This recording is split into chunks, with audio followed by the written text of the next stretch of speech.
Welcome into Duval Daily, presented by GenJag.com. I'm Jordan Lugo. Thank you so much for tuning in here on Thursday, April 25th. Yes, it is finally draft day for the Jaguars and for the rest of the NFL. Going to be an exciting one. There's so much intrigue in this draft, obviously for Jaguars and Jaguars fans, but throughout the class, it feels like number one is locked in with Caleb Williams to the Bears. But what happens after that?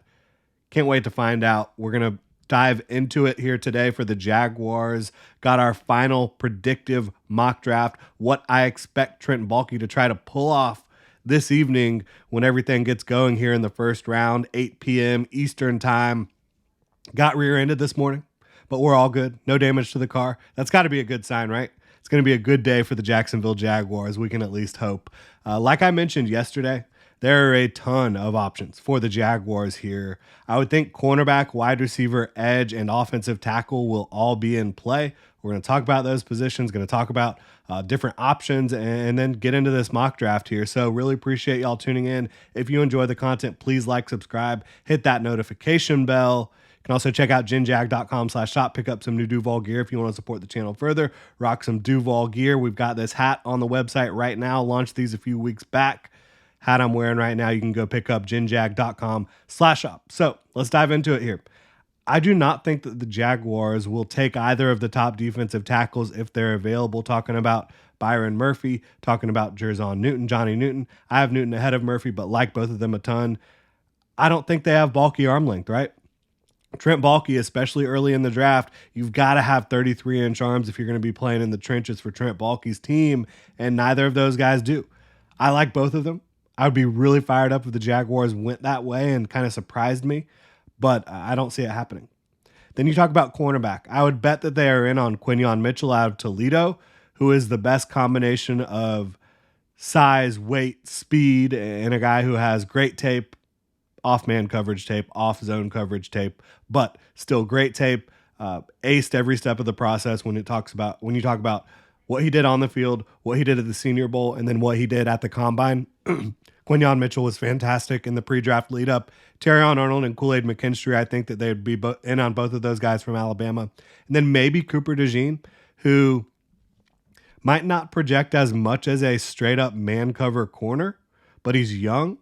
He has room to grow in that regard. He has unbelievable physical gifts. Like, he is a great athlete with incredible ball skills, a playmaker. So I think they might be in on Cooper DeJean, even though I think when you talk about transitioning from what he did in college to what he'll be asked to do for the Jaguars, there's a little bit of a question mark there. I have less question marks about Quinyon Mitchell doing that, even though he didn't run press man in coverage, just because of his insane athleticism. I think that Quinyon Mitchell would be just fine playing any sort of defense in the NFL. At wide receiver, I think that they would love to land any of the top three, Marvin Harrison Jr., Rome Odunze, Malik Neighbors, but to me that just feels unlikely with the amount of draft capital they'd likely need to give up in order to secure one of those guys. Trent Baalke has traded up in the first round before, but he has never given up what it would likely cost to go up and get one of those guys. I do think Brian Thomas Jr. and Adonai Mitchell would be in play for the Jaguars. At edge, I think Dallas Turner and Jared Verse kind of definitely pop as Trent Baalke type of guys, both incredible athletes. Dallas Turner, more of a twitchy, bendy, jack of all trades. You know, he can drop into coverage. He can rush the passer a little bit, budding pass rush skill set, heavy hands, great length, great athleticism. Jared Verse, more of a just run straight at you, use his hand technique, use his explosiveness, his leverage, and his power to just blow right through you. Like, he converts speed to power at an extremely high level. I think that his hand usage is a little underrated. I think he's fairly refined as a rusher. So I think Dallas Turner, Jared Verse definitely pop as Trent Baalke type of players. Brock Bowers, I mean, that guy's the freak of all freaks in this draft. My number 2 overall prospect. But with the Jaguars, if he gets in range, potentially trade up for Brock Bowers, I wouldn't be shocked. But at the same time, you know, you do have Evan Ingram. You did draft Brenton Strange in the second round last year. How does that all play out? I think there's a chance offensive line is the pick. Again, a chance. I don't really see it because Trent Baalke generally drafts players that have a path to playing time in year one in the first round. If you drafted an offensive tackle in round one this year, they start out as your OT4, right, behind Anton Harrison, Cam Robinson, and Walker Little. So that doesn't really feel like it's going to be the direction they go in to me. I think they also feel set on the interior of the offensive line for 2024. Yes, there are future question marks about the entire offensive line. You talk about Cam Robinson and Walker Little. They're both on expiring contracts. Brandon Sheriff up there in years, and Mitch Morse is as well. But I don't think the Jaguars are going to go in that direction. If they did, I think maybe Graham Barton or Troy Fatanu makes sense because of the versatility that they could bring, being able to probably play tackle, but also kick inside, maybe play guard or center. So I think maybe if you're talking about a true 5-position flex type player, that could make sense because you're going to have injuries on the offensive line. So having someone that can fill in a variety of roles could be the answer there. I think Balky would love Amarius Mims, but again, I just don't see them drafting their offensive tackle 4 unless they do like draft and trade, like draft and then trade Cam Robinson. I don't know. I just don't see it. I don't think that's one of the more likely scenarios. But let's dive into what I think that they will do tonight. My final look, my final predictive mock draft here for the Jacksonville Jaguars. I think they're going to trade down from 17 if they can. I think that this is a good draft class to be able to do that. Teams are looking for these tackles, right? Offensive tackles. Lots of teams have needed offensive tackle. I think that they're going to trade down to 20 overall with the Pittsburgh Steelers. And again, this is just a range. Like I think 20 to 25 makes a lot of sense for the Jaguars trading down and landing like another late 3rd round type of pick. And then drafting Kool-Aid McKinstry. I've been going there for a long time.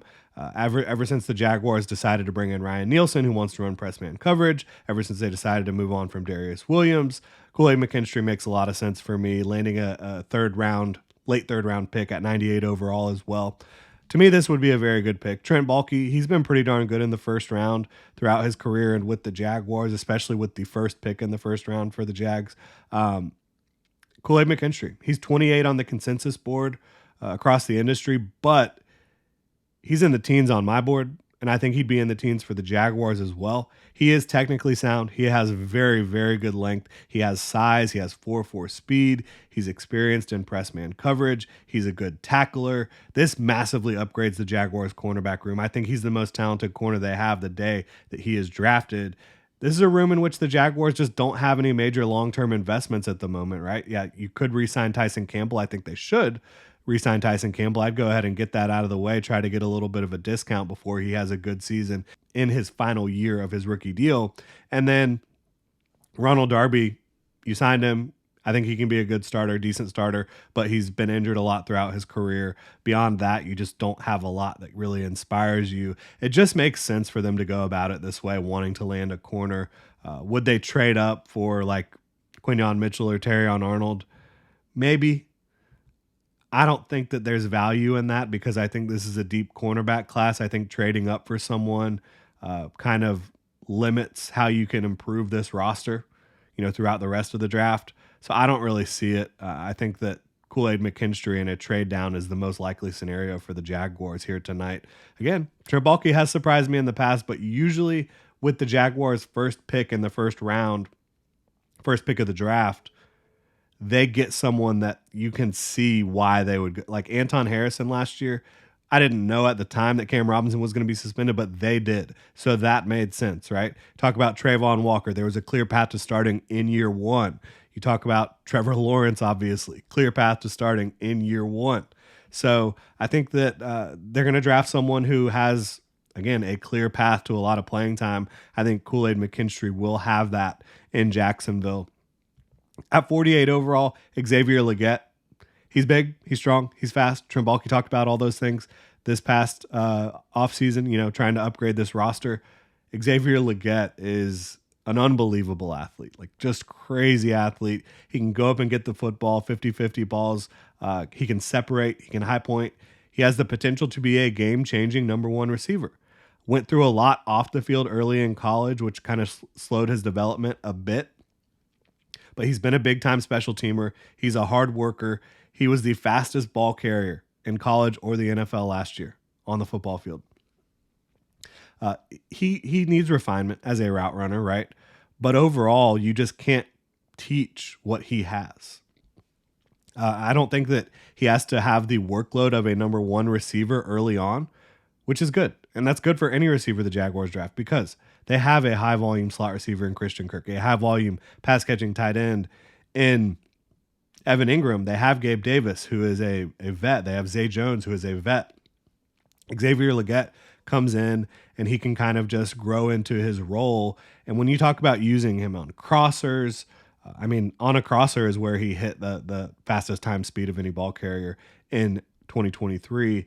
And then talking about going up and just getting the football for Trevor Lawrence, I think he can do it with the best of them. So I think this would actually be a good pick.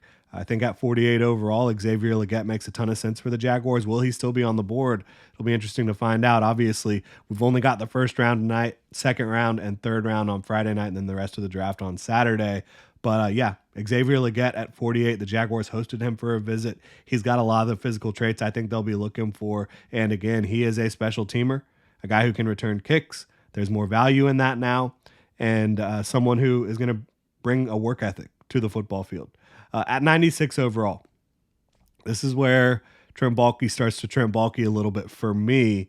Mason Smith, defensive lineman out of LSU, former 5-star recruit, unbelievable physical profile, great tester, suffered an ACL injury in 2022, came back in 2023. He hasn't had a lot of experience in college because of that injury. He doesn't look super refined. He's not like a big time, ready to go playmaker, but Trent Baalke, what have we known from him in the past? He values guys that drop due to injury. He values unbelievable athletes with pedigree. Mason Smith is both of those things. 96 overall. I think if he's still on the board, Trent Baalke and the Jaguars would be all over that. At 98, edge Jalix Hunt, another guy that the Jaguars had in for a visit. Former secondary player, safety, turned edge rusher at Houston Christian, a guy who has bulky traits, not the biggest in terms of mass on his frame, but length, speed, explosiveness, bend. He's got it all. Looks like a prototypical designated pass rusher. Will he ever become that? We don't know, but he certainly has the traits to be able to do it. And I think the Jaguars would really value that at the end of the third round. At 114 overall, offensive lineman Brandon Coleman. He's played tackle. He's played guard at TCU. I think you'd be projecting him inside to guard, but the Jaguars, they love having guys with versatility. I don't think he has the feet to mirror movements at tackle, but I do think he can play guard. I think that at this point in the draft, Brandon Coleman would be a pretty good pick for the Jaguars as a depth offensive lineman. He's a pretty good overall athlete. Again, I don't think he has like the best lateral agility, but other than that, the athleticism's there, the length is there, the size is there, the experience is there. Sounds like a Trent Baalke pick to me. At 116 overall, cornerback to Camarion Richardson. This is a guy that, height, weight, speed. He's got it all. Not the most thickly built corner out there, but I think that he does have mass on his frame. He has muscle. A guy that has size and length and 4.3 speed. So I think that he makes sense as a Jaguars type of target early on day 3. Personally, for me, I don't really see his ability to mirror movements in man coverage. Lateral agility, change of direction, not really there, but a guy who can definitely eliminate the deep ball, can eliminate the short stuff early on with his competitiveness, and he's aggressive against the run, fires downhill. So I do see some positive traits there. I just worry if you're not able to get to the quarterback quickly, how he holds up in coverage when you've got routes where a guy is cutting in and then breaking outside, doing multiple steps of the route. Like I struggle to see DeCamerion Richardson really sticking with guys at a consistent level with his fluidity. At 153, wide receiver Cornelius Johnson out of Michigan. Tom Gamble, been working with Cornelius Johnson the last couple years there at Michigan. I think that this is the type of guy who will play special teams, probably a better pro than he was in college in terms of production because in Michigan they just don't pass the ball all that much. But he's a pretty good athlete, got very good size. I think that he's a willing blocker. He's a big body. He's the type of guy that makes sense for the Jaguars to take a swing on late at wide receiver. And I'm not going away from the kicker well. I think that the Jaguars will draft a kicker late in this draft, frankly, because they need to. Could they wait and sign a guy or two following the draft? Absolutely. But I think that when you talk about Heath Farwell, their special teams coach, he's going to want a kicker that he can mold. And I think Harrison Mevis out of Missouri, who has an incredibly strong leg, is somebody that they would get excited about, that Heath Farwell might pound the table for. I personally think Will Reichert is the best kicker in the draft, but I think the Jaguars would like Harrison Mevis a lot at 212 overall. And then at 236, offensive tackle Travis Glover, who the Jaguars have shown interest in.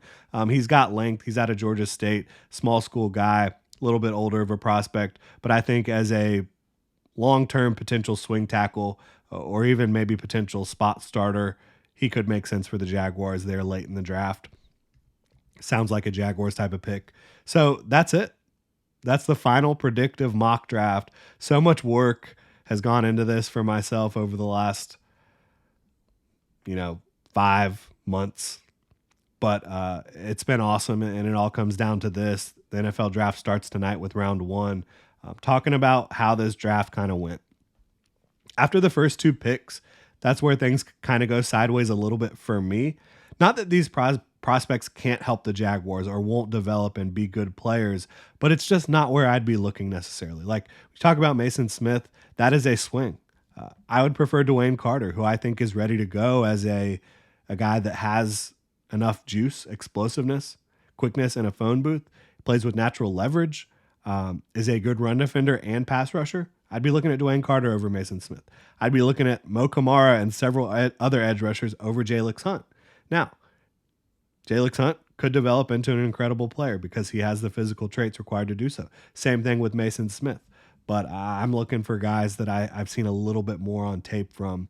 I'd prefer several offensive linemen to Brandon Coleman at this point in the draft, but I don't think he's a bad pick there at all. Like I said, he has length. I think he can play guard. There's a little bit of versatility there.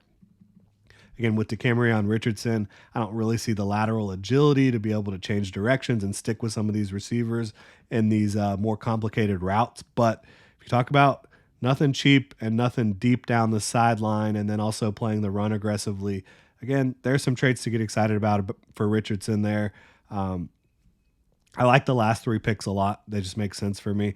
I think the Jaguars need to upgrade at kicker. I think that you've obviously got room for another future offensive tackle when you talk about beyond 2024. So overall, this feels like a Trent Baalke type of draft. The two most important picks are the first two picks for the Jags. And I do think if they come away with Kool-Aid McKinstry and Xavier Legette, that's two picks to feel very good about, and two guys that I think can help the Jaguars pretty quickly. I think Xavier Legette and Trevor Lawrence could become quick friends on and off the field and really develop a chemistry there. So we'll see how it plays out. But that's it for my final predictive mock draft. We will have coverage throughout the day of this 2024 NFL draft for the Jacksonville Jaguars. If you're looking for more league-wide coverage of the draft, you can also check out Rogue Football, where I'll be talking about the entire NFL draft. Really appreciate you guys tuning in. Hit me up on Twitter. Follow me on Twitter for all the latest updates at Jordan DeLugo. Make sure to like, subscribe, hit that notification bell here if you enjoy the content. And again, you can check out ginjag.com/shop. Pick up some new Duval gear.